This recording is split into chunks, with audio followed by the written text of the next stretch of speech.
Hello everyone, and welcome to this video about the end of the Russian movement phase of, basically at the end of the Russian movement phase of turn 3 of Axis and Allies Stalingrad. The Russians have placed one more unit in Krasnoarmeysk because it does seem to be, it might actually be an option for the Germans to attack it on the next turn. Here in the city, they moved a unit off the ferry into because it can still move if it doesn't end up in a contested area or a enemy controlled area upon disembarking. So it just moved right into the rail station and took it back from the Germans, basically hoping to make the Germans split up their units even more, and they don't have all that many at the moment, although of course on the next turn they could move some more of these in, so it might be less of a problem than it seems, but they will have to divide their forces more. I forgot to actually place the units on the ferries on the previous turn.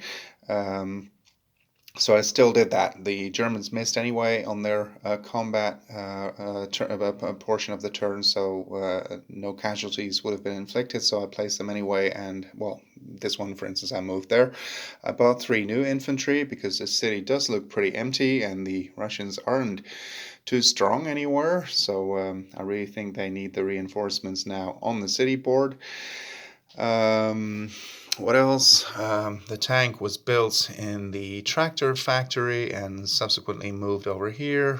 2 units retreated from Spartanovka because, they would actually have some bonuses and inflict some casualties on the Germans, but I don't think that 3 infantry and a tank would have been enough, and then everything else would have been completely open, so I put them here so they could potentially still react to whatever the Germans are going to do on the next turn. But yeah, definitely they don't have too many units on the city board. Neither do the Germans, but as I said, there are some more German units probably on the way.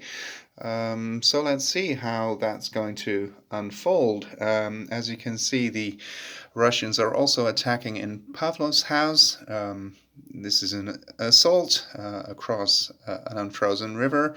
So basically that means the infantry can attack, but they do also have 2 aircraft in support, and remember that the bomber has the targeting ability, so it could take out that very valuable German tank over there.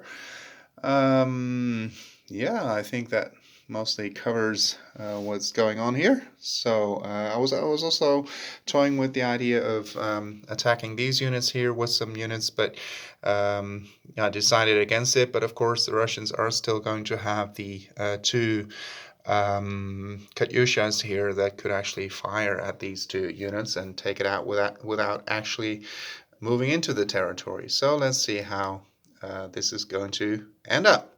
Thank you for watching, and see you after the next one.